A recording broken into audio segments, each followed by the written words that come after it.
So today's episode, as I said, is about core values. This is something I talk about all the time. I've probably in the last 4 to 5 years streamed on core values at least 10 times. My free ebook on my website is about core values, and I think they're very important. I think it is extremely important to live a life based on principle. That's what it means to be an authentic person. And I also believe that a lot of us, if we look at our culture, America is a very advanced culture. The West in general is. We're very well off. We have a lot of stuff. But a lot of people might argue that we lack meaning. And especially post-pandemic, a lot of people are describing us as a very atomized culture, an individualistic culture versus a communal and connected culture.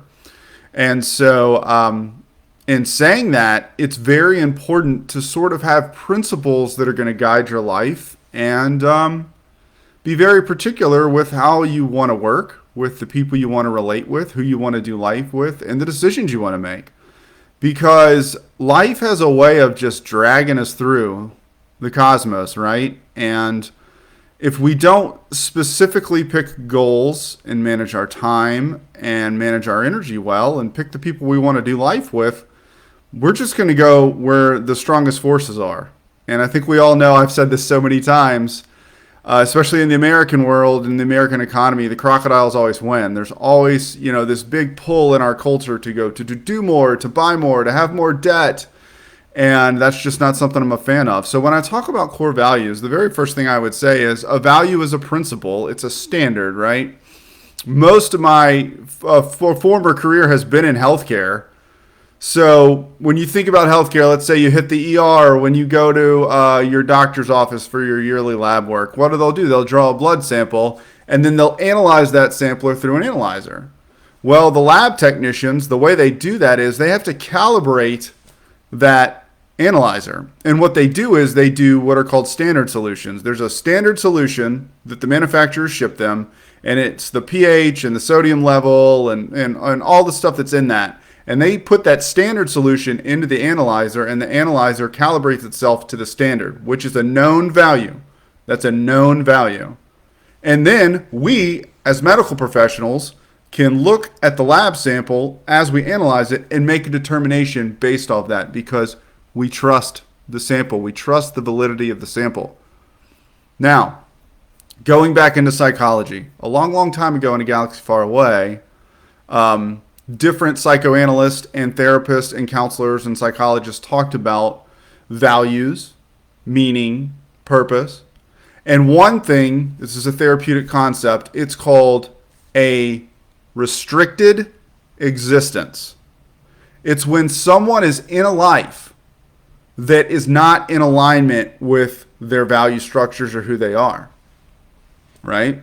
It could be anything. It could be the stay-at-home mom who's bored to death, who sacrificed her career and is in that precipice of I want to go work again, but I kind of don't know what to do. It could be the opposite. It could be the dad who's working his butt off and he's a provider and he wants to do something different, but there's $20,000 worth of credit card debt. And there's a little unspoken thing in the household of hey, I'm working and other people are kind of taking advantage of this. You're in a restricted existence, meaning who you are at your core isn't being expressed in your current life. And I can tell you right now, any of us that have ever been there, probably most of us have been there, especially if you're adulting, that doesn't feel good. I've sat across from someone recently who is in the process of making a large change in their life, but they're working a job that's just brain-numbingly boring, and there's conflict within the culture of that job and all, and they're just ready to move on, but they've got to do this. They've got, what, as we would say, the weight of fatherhood on their shoulders. There's mouths that need to be fed. They need to do this as they move forward. And when we transform our lives, if we're working on more credentials or getting more schooling or whatever we're doing, sometimes your dream is the free thing. You're hustling to create a dream and there's no payment for that. And then you're living your real life, the pays for the bread and the butter, right? So when we talk about core values, we want to make sure we're governing our lives on principles that matter to us. I've told you mine a million times. Faith, family, integrity, creativity, fun. If my life doesn't look like that, we've got a problem.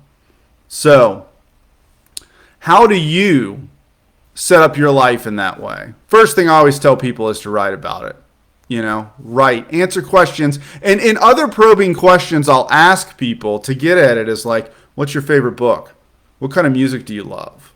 What's your favorite song lyric? What's the most romantic date you've ever been on? Who's the coolest person you know? If you could sit down and have lunch with one artist, who would it be? Who was your favorite grandparent? Who was your favorite aunt? Why? Tell me why. I want to know what is the essence and the gist and the traits of people you admire. Why do you enjoy experiences? So if I'm dealing with someone who's really burnt out, I'll say, tell me about someone that you really love. Like when you go to lunch with them or hang out with them, you feel really good and present. And they'll tell me, and I'll say, well, when was the last time you hung out with them? Or I'll say, when was the last time you had a lot of fun? You just felt really confident like you were you. Could be anything. They could have been at an art installation. They could have been at a wedding, whatever. I want to find out, who are you when you feel good, and who are the people that you really, not just idolize, but what do you think is interesting? Because that's you. Some people are very type A and driven, and they've got that external drive, and for them it's all about the ladder and corporate and the career and money, and that's fine. There's nothing wrong with that if that's who you are, and you do life with people who want to come on board with that, right? But there's also people who aren't into that. It took me 37 years to figure out that that's just not who I am. I just don't want to do it. I'm not a suit and a firm handshake guy. I did it. I hated it. Right? And that's okay. It's okay if you want to make money in different ways. It's okay if your values are different than how you were raised.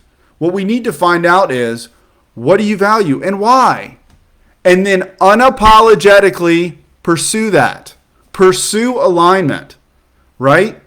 And I'll use this little analogy because all of us, it's concert season, right? And this year we've all had this rude awakening that concerts are 5 times as more expensive as they've ever been because Ticketmaster has stooped to a new level of unadulterated evil. So, let's say a core value is like a filter. You jump on. Okay. How much are the Swift tickets going to be? All right. Do you want 2 seats? Do you want 4 seats? Do you want to be on the floor? Do you want to be in the dome? Do you want least the cheapest thing possible to be in the building? Do you want VIP? And you filter it and it gives you a return. Your core values are a return, right? Don't waste your time on people, relationships, jobs, organizations, anything that's not going to move you further down the road to a life that is aligned with your values. I want you to think of your values as the car and your life purpose as the fuel. Whether you're a Tesla or oil, fuel-based, right? Petro, right? Your values are your vehicle and your purpose drives you down the road. The reason I start with values always is, I want to know who you are. We're not going to set any goals until we figure out who you are. And then it goes, values, goals, time management, and mindfulness-based spiritual practices. From that angle, those 4 things, I can help you rebuild, and people get magical results. They call me within 2 months. They're like, oh, I feel better. I set that boundary at work. I don't feel as weird about this. I'm doing more of this. Most people have things they could be doing immediately in their life to feel better, and they're just not taking advantage of them. And it's because they just need to slow back and almost bounce it and get it all out. Think of me as a whiteboard that you can get your life out on and just say, well, does any of this actually make sense for me? And we want to build a life, I say, that makes sense and feels good most days. We're not always going to feel great. We're all going to have hard days. We want to build you a life that makes sense and feels good. So think about your values. Take out your piece of paper. I'm releasing a blog later this week about imposter syndrome, and I talk about the knowns, right? We can be really anxious, and we can have negative self-talk and all this stuff, but we all know, if you might feel arrogant saying it, you know what you're good at. You know that you're a good parent, you know that you're a good boss, or you know that you're good at whatever it is. You're a good carpenter, you're a good activator. Some people are big picture, some people are activators, some people are They're good at anything, right? It could be that you're a good spouse, whatever it is. I want you to sit down and I really want you to write down your knowns. You've got a good heart. You've got an empathetic heart. You're compassionate. You're a deeply spiritual person. You've got verbal gifts. You've got physical gifts. You're strong, whatever it is. I want you to sit down and write your knowns. Give me 10 knowns. And every time the anxiety and the imposter syndrome and all starts to bounce up, just reference it. Remember the standard with the analyzer? Reference it to your values and reference it to your knowns. Because if we get you to pursue alignment with your values and we get you pumped up on your knowns, because I'm going to start calling bullshit on a lot of your anxiety and imposter syndrome and your value conflicts and how you're selling yourself out and how you're doing your self-sabotage. Newsflash, everybody struggles with that. If we can get you aligned with your values, get some fuel, get some purpose, bingo. We're going places. So thanks for tuning in today. This replay will be on YouTube. Go check out AdamStevensCoaching.com. Have a good day. Thanks.